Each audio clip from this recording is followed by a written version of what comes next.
Hi friends, என்னோட சேனலில் பார்த்தீங்கன்னா நிறைய பேர் வந்து எல்டர் பீப்புள்ஸ் நிறைய பார்க்குறாங்க. எனக்கு நல்ல நல்ல கமெண்ட்ஸும் வருது. அது மாதிரி எனக்கு நிறைய நீங்கள் சப்போர்ட் பண்ணுறீங்க. எனக்கு ரொம்ப தேங்க்ஸ். உங்களோட சப்போர்ட்னால தான் நான் வந்து இது இன்னும் க்ரியேட்டிவாக எனக்கு என்னோடய ஐடியாஸ் எப்படி எப்படி வருதுன்றதை நான் யோசிச்சனால நான் சொல்கிறேன். இப்போ நானும் ஒரு இடத்துல இதில் ஒர்க் பண்ணிட்டு தான் இருக்கேன். இப்போ நிறைய பேர் ஆஃப்டர் ரிட்டையர்மெண்ட் எதுலையாவது ஒரு இதில் வந்து நம்ம சீனியருக்கு சொல்கிற அட்வைஸ் என்னென்னா, எதுலையாவது நம்ம இதில் வந்து நம்ம நிறைய வந்து என்ன பண்ணுறோம்னு கேட்டிங்கன்னா, நல்லா ஒரு ஆஃபீஸ்க்கு போடுறப்ப நல்லா ஒரு ட்ரெஸ் பண்ணிக்கிறோம், நல்லா நல்லா சுறுசுறுப்பாக காலையில் ஒரு ஃப்ரெஷ்ஷாக இருக்கிறோம், போகிறோம் வரும். ஸோ எல்லாமே ஒரு ரிட்டையர்மெண்ட்டுக்கு அப்புறம் பார்த்தீங்கன்னா நிறைய பேர் என்ன பண்ணிடுறாங்கன்னா, காலையில் ஒரே இப்போ பாரு அந்த ஒரு அழுக்கு துணி போட்டுறாங்க, சரியாக சாப்பிட்றது இல்லை. ஸோ அப்படியே ஒரு அன்டைடியாக இருக்கிற மாதிரி இருக்கிறாங்க. நம்ம வந்து அதெல்லாம் இருக்கக்கூடாது. இன்னும் என்னென்ன டிப்ஸை ஃபாலோ பண்ணலான்றத நான் இன்னைக்கு சொல்கிறேன். இந்த இன்னைக்கு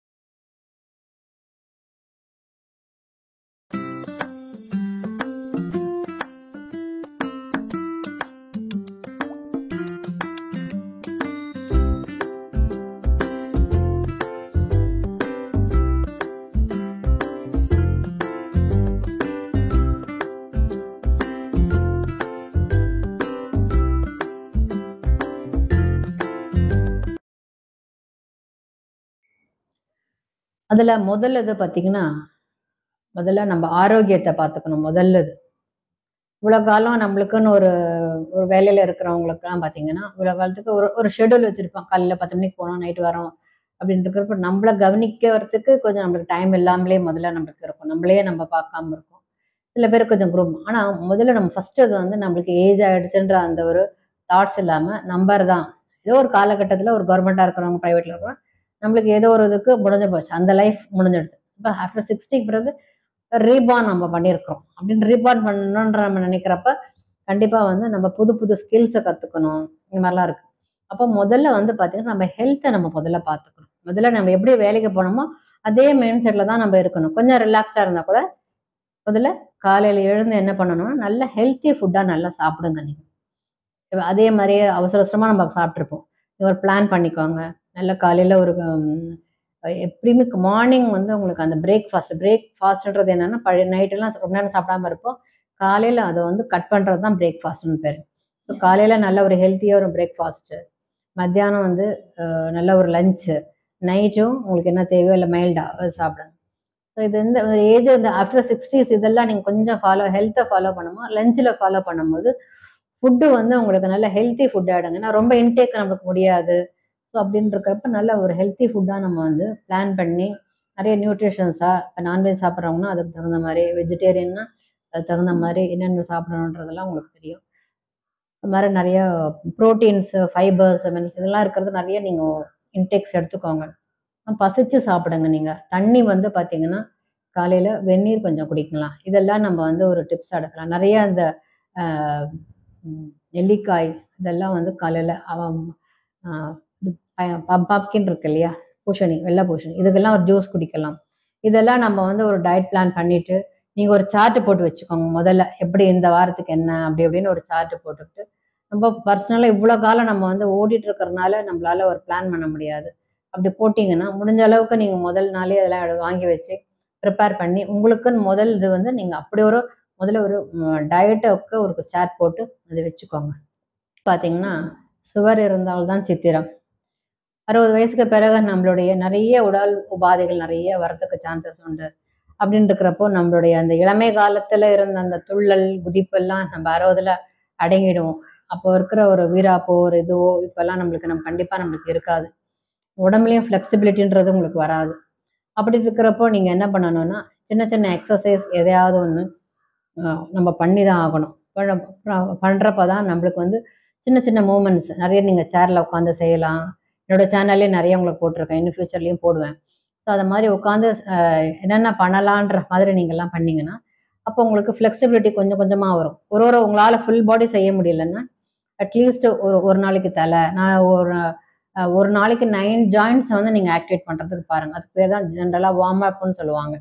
அப்படின்னு இருக்கிறப்போ நீங்கள் 9 ஜாயின்ட்ஸை வந்து நீங்கள் எப்படியாவது ஆக்டிவேட் பண்ணிடணும். அதாவது கழுத்து, 2 தோள்பட்டை, கை, ஃபிங்கர்ஸு, இடுப்பு, முட்டி, கால், அந்த ஃபிங்கர்ஸ், இது எல்லாமே நம்ம ஒரு நாளைக்கு வந்து ஒரு 10 மினிட்ஸ் நம்மளால ஒதுக்க முடியாதா? டாக்டர்கிட்ட போயிட்டு பின்னாடி அப்புறம் நீங்க படுத்துட்டீங்கன்னா உங்களுக்கு பின்னாடி ஒரு அட்டெண்டர் வரணும். யார் செய்வாங்க? இந்த காலத்துல வந்து பைசாவை கூட ஏதோ மேனேஜ் பண்ண முடியுமா என்னன்றது அது ஒரு 50% கூட ஹியூமன் பவர்ன்றது நம்மளுக்கு சுத்தமா கிடையாது. அந்த மாதிரி மேன் பவர்ன்றது ரொம்பவே கம்மியாயிடுச்சு இப்பெல்லாம். பசங்களே நமக்கு செய்வாங்களான்னு தெரியாது. நம்ம ஹெல்த்தியா இருந்து நம்மளோட ஹெல்த்தை நம்ம பார்த்துட்டு இருந்தாதான் சீனியருக்கு வந்து பார்த்தீங்கன்னா ரொம்பவே வந்து முக்கியம். ஸோ இப்போ கண்டிப்பா நீங்க ஒரு 10 நிமிஷம் ஏதாவது ஒரு நாள் ஒதுக்கும். அட்லீஸ்ட் வாரத்துக்கு ஒரு 3 நாள் பண்ணுங்க. இப்படிலாம் நீங்க பண்ணும்போது உங்களுக்கு ஆட்டோமேட்டிக்கா வந்து உங்களுக்கு அது ஒரு எனர்ஜெட்டிக்கா வரும். இப்போ நிறைய ஆன்லைன் கிளாஸஸ் எதுலையாவது ஒன்று நீங்க அப்படியே மிங்கிள் ஆயிடணும் நீங்க. அட்லீஸ்ட் மார்னிங் அதாவது மீட் டைம்ன்றலாம் இப்பெல்லாம் நம்மளுக்கு கிடைக்காது. ஆஃபீஸ்ல ஒர்க் பண்ணும்போது உங்களுக்கு மீ டைம்னா நம்மளுடைய நேரமும் நம்மளுக்கு கிடைக்காது. ஆனா ஆஃப்டர் ரிட்டையர்மெண்ட் பாத்தீங்கன்னா நம்மளுக்கு இந்த மீ டைம் எடுத்துக்கிட்டு நீங்க அந்த எங்களோட டைம் இல்லை நீங்க யாரும் வரக்கூடாது எந்த வருதுன்னா 5 to 6 அவங்க இருக்க மாட்டாங்க அப்படின்ற மாதிரி ஒரு 6 to 7 வந்து இந்த ஒர்க் பண்ணுவாங்க அப்படின்ற மாதிரி நீங்க உங்களுக்குள்ளேயே உங்களுக்கு ஒரு மோட்டிவேஷனா நீங்க செல்ஃப் மோட்டிவேஷன் பண்ணாதான் உங்களுக்கு வந்து உங்களுக்கு வரும். அப்ப நீங்க உங்களுக்குன்னு ஒரு டைம் ஒதுக்கிக்கோங்க. மார்னிங் ஒரு 15 மினிட்ஸ் இல்லை ஈவினிங் 15 மினிட்ஸ் ஏதோ ஒரு டைம் ஒதுக்கி நீங்க உங்களுக்குன்னு ஒரு எக்ஸசைஸ் தான் பண்ணுங்க. நெக்ஸ்ட் வந்து பாத்தீங்கன்னா ஃப்ரெண்ட்ஷிப். உங்களுக்கு யாருக்கிட்டையாவது உங்களுக்கு வந்து யாரு கூட உங்களுக்கு வந்து நல்ல ஒரு ஃப்ரெண்ட்ஷிப் உங்களுக்கு. ஏன்னா ஆஃப்டர் ரிட்டையர்மெண்ட் பார்த்தீங்கன்னா அவங்கவுங்க ஒரு ஒர்க் பண்ணும் போது எல்லாருமே நம்மளோட இருக்கிறவங்க ஒரு ஸ்டேஜுக்கு பிறகு அப்படி அப்படி அவங்கவுங்க ஃபேமிலி அப்படி அப்படி போயிடுவாங்க அது ஒரு இதில். அப்போ நீங்கள் உங்களுக்கு வாட்ஸ்அப் குரூப்லேயோ இல்லை ஏதாவது ஒரு கான்டாக்ட் ஃப்ரெண்ட்ஸ்லேயோ ஏதாவது ஒரு இதில் வந்து நீங்கள் ஒரு ஒரு கம்யூனிட்டி மாதிரி இருந்தீங்கன்னா உங்களுக்கு வந்து அது ஒரு நல்ல ஒரு மோட்டிவேஷனாக இருக்கும். இல்லை அவங்களுக்கு நல்ல ஹெல்த் இருந்து நீங்கள் ஏதாவது ஒரு சர்வீஸ் பண்ணுற மாதிரி இருந்ததுன்னா அதே மாதிரி இடத்துக்கெல்லாம் போய் நீங்கள் நல்லா சர்வீஸ் பண்ணலாம். சர்வீஸ் பண்ணுறப்ப என்ன ஆகும்னு பார்த்தீங்கன்னா நம்மளுக்கு வந்து ஃபினான்ஷியலாக ஓரளவுக்கு சவுண்ட் இருக்கிறவங்க வந்து ஃபினான்ஷியலாக கூட கொடுக்கலாம். இல்லை நம்ம ஹெல்த்தால் நம்ம ஒரு இடத்துல போய் செய்ய முடியும் அப்படின்னா அப்படி ஒரு சொசைட்டி சர்வீஸ் பண்ணும்போது நம்மளுக்கு அதில் ஒரு திருப்தியும் கிடைக்கும். நம்மளுக்கு 4 பேரோட மனுஷால் இருப்பாங்க. அவங்க ஃபேஸஸ்லாம் நம்ம பார்க்கும்போது நம்மளுக்கு என்ன ஆகும்னு கேட்டிங்கன்னா நம்மளுக்கு மைண்ட் சேஞ்ச் ஆகும். எவ்வளோ கவலைகள் இருக்கும், ஒரு நிறைய ரெஸ்பான்சிபிலிட்டிஸ் நிறைய ஒரு விஷயங்கள் இருக்கும் ஒரு இடத்துல. ஸோ அந்த ஹெல்த் எல்லாம் போய் ஒரு ஆக்டிவா இருக்கிறோன்ற ஒரு மைண்ட் செட் வந்து நம்மளுக்கு வந்துடும். பரவாயில்லையே இந்த ஏஜ்லயும் நீங்க வந்து இவ்வளோ பண்றீங்க மோட்டிவேஷனா இருப்பாங்க. இப்பெல்லாம் பார்த்தீங்கன்னா நிறைய பேர் வந்து சின்னவங்கள ஒரு எக்ஸசைஸும் இதுவுமே சின்னவங்க பண்றதை விட வயசானவங்க ஒரு மாதிரி மிடில் ஏஜ் பண்றவங்க தான் ரொம்பவே வந்து ஆச்சரியப்படுறாங்க. ஏன்னா பரவாயில்லங்க இந்த ஏஜ்லயும் அப்படின்றவங்களுக்கு தான் இப்போ வந்து சீனியர் தான் எந்த ஒரு இடத்துக்கு போனாலும் சீனியர் வச்சுதான் அவங்களுக்கு வந்து பாத்தீங்கன்னா அவங்களுக்கு ஒரு மோட்டிவேஷன் நிறைய கிடைக்குது. நீங்களே பண்றீங்களே எங்களால பண்ண அதே மாதிரி ஒரு ரொம்ப நீங்க உங்க எங்கேஜா எதுலாவது ஒண்ணு இருக்கிறப்ப கண்டிப்பா உங்களுக்கு 100 பேர் இருந்தாங்கன்னா 2 பேர் சப்போர்ட் உங்களுக்கு கண்டிப்பா கிடைக்கும். உங்களோட அப்ரிசியேஷனும் கண்டிப்பா கிடைக்கும். நம்மளாலையும் முடியும்ன்ற ஒரு கான்பிடென்ட் வந்து உங்களுக்கு வரும். ஸோ அதை மாதிரி ஃப்ரெண்ட்ஸ் லெவல்ல நீங்க ஏதாவது பண்ணிக்குவாங்க. நெக்ஸ்ட் பாத்தீங்கன்னா ஏதாவது ஒரு ஸ்கில் நம்ம வந்து பழகிக்கணும். அதாவது ஏதாவது ஒரு நாளைக்கு ஏதாவது ஒன்று கத்துக்கணும். எப்படின்னு கேட்டீங்கன்னா மறுபடியும் அதே டாபிக் தான் வரும். நம்ம சர்வீஸ்ல இருக்கிறப்போ நம்மளுக்கு டைம் இருக்காது. 9 to 5 இருக்கும், 10 இருக்கும். சிட்டில இருக்கிறவங்க இப்படி இப்படியே இருப்பாங்க. அவங்களோட டிராவல் டைம், ஆஃபீஸ், வீடு, ஸோ எல்லாமே ஒரு எங்கேஜ்ல நம்ம இருப்போம். நம்ம அதை பத்திலாம் யோசிக்கிறது கூட நம்ம மறுபடியும் மீ டைம்ன்றப்ப யோசிக்கிறதுக்கு எதுவுமே இருக்காது. இப்போ after 60s we are free bird. யாரோட ரெஸ்பான்சிபிலிட்டி நம்ம கிடையாது. அதாவது ஆஃபீஸில் ஃபேமிலி என்னைக்குமே லாஸ்ட் வரைக்கும் நம்ம லாஸ்ட் பீரியட் வரைக்கும் நமக்கு இருக்கும். பட் இந்த அஃபிஷியல் இது வந்து நம்மளுக்கு தனியாக போயிடும். ஒவ்வொரு ஃபேமிலி சுச்சுவேஷனும் ஒரு மாதிரி இருக்கும் ஆஃப்டர் ரிட்டையர்மெண்ட். ஸோ நீங்கள் என்ன பண்ணனா ஃபினான்ஷியல் தான் கிடையாது. இப்போ ஆன்லைனில் பார்த்தீங்கன்னா நிறைய சொல்லி தராங்க. ஈவன் ஒரு சின்ன லாங்குவேஜ் கற்றுக்கலாம். நீங்கள் ஒரு கேம் ஏதாவது கற்றுக்கலாம். இப்போ என்ன மாதிரி ஒரு யூடியூப் ஆரம்பிச்சிங்கன்னா யூடியூப் நீங்கள் ஆரம்பிக்கலாம். ஏதாவது ஒன்று உங்களுக்கு உங்களுடைய வாழ்க்கையோட எக்ஸ்பீரியன்ஸ் ஏதாவது ஒன்று சொல்லி ஏதாவது ஒன்று அப்படியே ஒன்று ஆரம்பிக்கலாம். இல்லை உங்களுக்கு சில கலைகள் சின்ன வயசுல கற்றுருப்பீங்க, அது அப்படியே பாதியில நின்று இருக்கும். ஏதாவது ஒன்று செய்ய முடியாமல் இப்போ டைலரிங் கற்றுட்டு இருப்பீங்க, இல்லை எம்ப்ராய்டரிங் கற்றுட்டு இருந்திருப்பீங்க.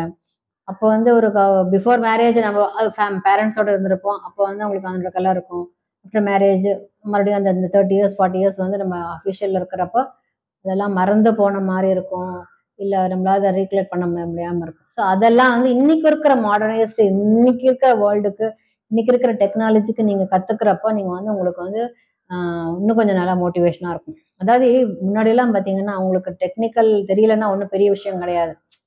நான்லாம் வந்து பார்த்தீங்கன்னா ஆஃபீஸில் சேரும்போது 90ஸ்ல 89 80ல சேரும்போது அப்போல்லாம் டைப்பிங் தான் ஒன்றுமே தெரியாது. ஆனால் இன்னைக்குள்ள காலகட்டங்களில் நீங்கள் கம்ப்யூட்டர் தெரியலன்னா நீ ஒரு ஹேண்டிகேப்டாக தான் இருக்கீங்க. இது வந்து எல்லாருமே ஏற்றுக்கக்கூடிய ஒரு உண்மை. தெரிஞ்சு வச்சுக்கிட்டீங்கன்னா அடிஷ்னல் குவாலிஃபிகேஷன். இன்னும் நீங்கள் இன்னும் நிறைய கற்றுக்கலாம், டெக்னாலஜியில் நிறைய கற்றுக்கலாம். ஸோ அது மாதிரி இருக்கிறப்போ நீங்கள் நல்லா புதுசு புதுசாக கற்றுக்கோங்க, யங்ஸ்டர்ஸ்கிட்ட கற்றுக்கோங்க. இல்லை எல்லாமே இப்போ யூடியூப்ல இருக்கு. இல்லை அதாவது ஏதாவது ஒரு புது புது புது புது டெக்னாலஜி ஏதாவது ஒன்று இன்னைக்கு ஒரு நாளைக்கு நமக்கு பரவாயில்லப்பா, இன்னைக்கு வந்து நம்ம வந்து இவ்வளோ நாள் எக்ஸசைஸே பண்ணலை, இன்னைக்கு நம்ம ஒரு 5 மினிட்ஸ் வந்து ஒரு சேர்ல உட்காந்துட்டு ஒரு 5 மினிட்ஸ் வந்து இப்போ வரைக்கும் நம்ம மூமெண்ட்ஸ் கற்றுட்டோம், இன்னைக்கு 2 ஆசனாஸ் கற்றுக்கிட்டோம், இன்னைக்கு ஒரு ஆசனாஸ் கற்றுட்டோம் இல்லையா, மேலே நல்லா இப்படி கையை ரைஸ் பண்ணி இப்படி இறக்குறது மாதிரி ப்ரீதிங் எக்ஸசைஸ் பண்ணிட்டோம், இப்படி பண்ணுறோம். ஸோ ஏதாவது ஒரு 2 எக்ஸசைஸ் ஒரு எக்ஸசைஸ் ஒரு நாளைக்கு நம்ம கற்றுட்டோம். ஸோ இதுவுமே நம்மளுக்கு ஒரு என்கரேஜிங் தான். நம்மளுக்குள்ளேயே நம்ம மோட்டிவேஷன் நம்மளுக்குள்ளேயே நம்ம வந்து பண்ணிக்கிட்டே இருக்கிறப்ப தான் நம்ம வந்து இன்னும் ஃபீல் எங்கா இருப்போம், நம்ம பார்க்கறதுக்கு இன்னும் நல்லாவே நம்ம வந்து இதெல்லாம் இருப்போம். இதெல்லாம் வந்து நம்மளோட லாஸ்ட் வீக் வரைக்கும் முடிஞ்ச வரைக்கும் இருக்கும். நீங்கள் அப்படியே சும்மா சாப்பிட்டு இந்த சீரியலை பார்த்துட்டு அப்படியே உட்காந்துட்டு மறுபடியும் இப்படியே இருந்தீங்கன்னா உங்களுக்கு ஒன்றுமே இருக்காது. உங்களோட லைஃப் வந்து நீங்கள் ஒரு 80 வரைட்டு ஒரு மாதிரி ஐடியலாக போயிட்டே இருக்கும். சம்திங் எங்கேஜில் இருக்கும். இந்த மாதிரி ஒன்று இருந்தீங்கன்னா உங்களுக்கு ரொம்ப நல்லாயிருக்கும். நெக்ஸ்ட்டு வந்து நீங்கள் வருஷத்துக்கு ஒரு தடவை மாஸ்டர் ஹெல்த் செக் பண்ணியே ஆகணும். அபவ் 40லேருந்தே அது சொல்கிறாங்க. நம்ம வந்து அது வந்து நம்ம ரொம்பவே நம்மளோட இந்தியன்ஸ் வந்து நம்ம அதை ப்ரொக்ரஸ்டினேஷன் பண்ணிட்டு இருக்கோம். தள்ளி போடும், அப்புறம் பார்த்துக்கலாம். வருஷத்துக்கு ஒரு தடவை கண்டிப்பாக நீங்கள் வந்து மெடிக்கல் இன்சூரன்ஸ் எடுத்தே ஆகணும். மெடிக்கல் இன்சூரன்ஸ் எடுங்க. ஏன்னா பார்த்தீங்கன்னா இவ்வளோ காலம் நம்ம சம்பாதிச்சது எல்லாமே பார்த்தீங்கன்னா இப்போல்லாம் மெடிக்கல் ரொம்ப காஸ்ட்லியாக இருக்குது. நம்ம எவ்வளோ கஷ்டப்படுறோம். ஒரே இதில் பார்த்தீங்கன்னா எல்லாமே ஸ்வைப் ஆயிருக்கு. மெடிக்கல் இன்சூரன்ஸ் வந்து ரொம்ப ரொம்ப மஸ்ட்டு. அதை நீங்கள் கொஞ்சம் முடிஞ்ச அளவுக்கு நீங்கள் உங்களுக்கு நிறைய எடுத்து வச்சுக்கிறது நல்லது. ரெண்டாவது, நீங்கள் மெடிக்கல் டெஸ்ட்டு ஒரு தடவை ஃபுல் பாடி டெஸ்ட் பண்ணிக்கோங்க. உங்களுக்கு வருஷத்துக்கு ஒரு தடவை டெஸ்ட் பண்ணிடுறங்க. டெஸ்ட் பண்ணிட்டீங்கன்னா தான் என்ன ப்ராப்ளம் இருக்குன்றது இருக்குது. இப்போ ஃபாரின்லலாம் பார்த்தீங்கன்னா நிறைய உடம்புக்கு கொண்டு வந்து முதல்ல அதை கிளியர் பண்ணிட்டு தான் அடுத்தது இது பண்ணுவாங்க. ஸோ நம்ம உடம்புல எந்த பிரச்சனையும் ஆரம்பத்தில் பார்த்துட்டோம்னா நல்லது. ஃபியூச்சர் பார்க்கும்போது நம்ம கை மீறி போயிடும். அது எல்லாருக்கும் தெரிஞ்சது தான். அப்போ 60ஸ்க்கு பிறகு நம்மளுக்கு என்ன நம்ம இருந்து என்ன பண்ண போகிறோம் அப்படின்ற அந்த தாட்ஸ் வரக்கூடாது. இருக்கிற வரைக்கும் நம்ம ஒருத்தருக்கு உபயோகமாக நம்ம வாழறதுனால அப்படி இருக்கிற நம்ம ஒரு ஹெல்ப்ஃபுல்லாக நம்ம இருக்கிறப்போ என்ன ஆகும்னு கேட்டிங்கன்னா அவங்க இன்னும் கொஞ்ச நாள் நம்ம கூட இருக்கணும், இன்னும் நல்லா இருக்கணும் அப்படின்ற ஒரு தாட்ஸ் வந்து கண்டிப்பாக நம்மளை சார்ந்து இருக்கிறவங்களுக்கும் வரும். நம்மளுக்கும் வந்து இன்னும் கொஞ்சம் இருந்தோன்னா இன்னொன்று ஹெல்ப்ஃபுல்லாக இருக்குமே அப்படின்ற வரைக்கும். அப்போ நம்ம மரணம்ன்றது கூட நம்ம எப்படி நம்ம ஒரு அமைதியாக தான் போகணும். அப்படிதான் நம்ம கஷ்டப்பட்டுட்டுலாம் போகவே கூடாது. நம்மளோட மரணம் ஒரு அமைதியாக போகிறதுக்கு இந்த ஹெல்த் செக் இதெல்லாம் வேணும். இப்போ அது ஏதோ தெரிஞ்சிட்டோன்னா என்னைக்கு இருந்தாலும் நம்ம டாட்டா பை பை தான் நம்மளோட லைஃப் இல்லையா, ஹியூமன் பீயிங்ஸ் அந்த உயிரினத்துக்கும் அப்படின்றப்ப நல்லா வாழ்ந்துட்டு நல்லா தீர்க்கமாக வாழ்ந்துட்டு நம்ம போகிறதுன்றது ரொம்ப நல்லா இருக்கும். எல்லாத்தையும் அனுபவிச்சுட்டு போகிறதுன்றது நல்லா இருக்கும். இதெல்லாம் நீங்கள் வந்து மெடிக்கல் இன்சூரன்ஸ்லாம் கண்டிப்பாக பண்ணி வைக்கணும். அப்புறம் எங்கேயாவது உங்களுக்கு சின்ன வயசுல வந்து உங்களுக்கு டூர் போக முடியாமல் இருக்கும், இல்லை வந்து கோயில் குளங்கள் போக முடியாமல் இருக்கும். இதை மாதிரி இருக்கிறப்பெல்லாம் நீங்கள் வந்து இப்போ நீங்கள் அது ஒரு பேக்கேஜ் மாதிரியோ ஏதாவது எடுத்துக்கிட்டு நீங்கள் ஒரு டூர் மாதிரி போகலாம், உங்கள் ஃப்ரெண்ட்ஸோட போகலாம். இல்லை அதுக்குன்னு நிறைய பேர் இருக்காங்க டூர் போகிறது மாதிரி ஒரு பார்க்க முடியாத அந்த எங்கேஜில் லீவு கிடைக்காது, ஒன்றும் கிடைக்காது, அதே மாதிரி ஏஜில் பார்க்க முடியாதவங்களாம் இருக்கிறப்ப நீங்கள் இதெல்லாம் வந்து நீங்கள் ஒரு நம்மளை வந்து இப்போ பார்க்கணுன்றப்ப ஒரு பார்க்க முடியாத இடங்கள்லாம் நம்ம பார்க்குறப்ப ஒரு அமைதி கிடைக்கும். ரெண்டாவது வந்து அங்கே வந்து நமக்கு நிறைய எக்ஸ்பீரியன்ஸ் நம்மளும் ஷேர் பண்ணிக்கலாம், அவங்களும் ஷேர் பண்ணிக்கலாம். இதெல்லாம் நம்மளுக்கு வந்து ஒரு புது புது இடங்கள் போகும்போது அப்புறம் ஃபாரின் டூர் வசதி இருக்கிறவங்க ஃபாரின் டூர் போகலாம். இல்லை உள்ளூர்லேயே பார்க்க முடியாத இடமா நம்ம நிறைய வச்சிருப்போம். நம்மளுக்கு நேரம் கிடைக்காது, எதுவுமே போயிட்டு வரலான் இருக்கும். ஸோ இதெல்லாம் நீங்கள் வந்து இப்போ இந்த ஆஃப்டர் ரிட்டையர்மெண்ட் ஆஃப்டர் 60s இதெல்லாம் நீங்கள் வந்து கண்டிப்பாக ஃபாலோ பண்ணலாம். லாஸ்ட் அண்ட் ஃபைனல், எல்டர்ஸ் வந்து நைட்டில் வந்து ஏர்லி டின்னர் நம்ம எடுத்துக்கணும். ஏர்லி டின்னர் எடுத்துட்டு நல்ல ஒரு சவுண்ட் ஸ்லீப்போடு நம்ம வந்து எப்பயுமே நல்லா அது தோணும் மைண்டில். அப்போ வந்துட்டு நிறைய டிஸ்ட்ராக்ஷன் இல்லாமல் நல்லா அந்த சவுண்ட் ஸ்லீப் இருக்கிறப்ப தான் ஒரு மனிதருக்கு 7 மணி நேரம் கண்டிப்பாக என்ன வயதானவங்க ஒரு குழந்தை மாதிரி ஆயிடுவாங்க. ஸோ அவங்களுக்கு நல்ல தூக்கம் இருந்தால் தான் அடுத்த நாள் வந்து அவங்க ஃப்ரெஷ்ஷாக எழுந்து தன்னுடைய வேலைகளை வந்து பார்க்கறதுக்கு சரியாக இருக்கும். அதனால் நைட்டு வந்து எப்பயுமே ஏர்லி டின்னர் முடிஞ்சால் ஒரு டம்ளர் ஒரு பால் இதை மாதிரி ஏதாவது குடிச்சிட்டு நீங்கள் ஏழியர் சீக்கிரம் முடிஞ்ச அளவுக்கு ஒரு 10 o'clock நீங்கள் படுக்கிறதுக்கு பாருங்க. நல்ல இந்த செல்லை பார்த்துட்டு அதை பார்த்துட்டு 11 மணிக்கெல்லாம். ஏன்னா நைட்டு நிறைய வந்து உங்களுக்கு நைட்டில் ஒரு ஏஜாக நைட்டில் தூக்கம் வராது. மிடில் ஏஜில் இருக்கும், வேறு இருக்கும், 40s 50s 60sலாம் தூக்கம் வராது. அப்படி இருக்கிறவங்க என்ன பண்ணாங்களா, பெட் டைம் எக்ஸசைஸ் ஏதாவது பண்ணலாம். இல்லை பிராணாயாமம் வந்து படுக்கும் போது நல்ல ஒரு 2 3 பிராணாயாமம் பண்ணிட்டு நல்லா லாங் பிரீத் பண்ணிட்டு பண்ணலாம். இல்லைன்னா ஹெட் மசாஜ் நான் என்னோட சேனலில் சொல்லியிருக்கேன். தலையில் வந்து ஹெட் மசாஜ் பண்ணிட்டு இதெல்லாம் பண்ணும்போது பார்த்தீங்கன்னா நம்மளுக்கு நல்ல ஒரு ஸ்லீப்பியாக நல்ல ஒரு மூடு வரும். ஸோ அப்போ வந்து சைலண்டாக நம்மளுக்கு கூட ஒரு நல்ல தூக்கம் இருக்கும். இது எல்லாமே நீங்கள் வந்து கண்டிப்பாக வந்து முடிஞ்ச அளவுக்கு வெளியே சீனியராக இருக்கவங்க, சீனியர் சிட்டிசனாக இருக்கிறவங்க கண்டிப்பாக முடிஞ்ச அளவுக்கு ஃபாலோ பண்ணுங்க. எப்பயுமே வந்து நம்மளுக்கு வயசாயிட்டுன்ற அந்த ஒரு தோற்றங்கள்லாம் மனசு வரைக்கும் பண்ணாதீங்க. அது மாதிரி ஸ்கின் கேர், அது ரொம்ப ரொம்ப ஸ்கின் கேர் நல்லா எடுத்துக்கோங்க. சின்ன வயசுல கூட அழகா வச்சுக்கலாம். நீங்க இளமையில உங்களுக்கு கொடுக்குற அழகு முதுமையில நீங்க கண்டிப்பா கேர் எடுத்தாதான் நீங்க பாக்குறதுக்கு அந்த அந்த ஒரு நிறையும் அந்த ஒரு சுருக்கமான முகமுமே நம்மளுக்கு அது ஒரு அழகை தரும் நம்மளுக்கு அந்த ஒரு ஏஜ்ல. 20 வயசுல இருக்கிற அழகு வேற, 60 வயசுல இருக்கிற அழகு அது ஒரு மாதிரி அழகு இருக்கும். அதனால கண்டிப்பா இந்த டிப்ஸ் எல்லாம் முடிஞ்ச அளவுக்கு ஃபாலோ பண்ணுங்க. ஃபாலோ பண்ணி உங்களோட கமெண்ட்ஸை வந்து எனக்கு என்னோட இதில் ஷேர் பண்ணுங்க. கீழே வந்து நீங்கள் வந்து எனக்கு கமெண்ட்ஸ் கொடுங்க. எந்த கமெண்ட்ஸாக இருந்தாலும் அக்செப்டட். தேங்க்யூ.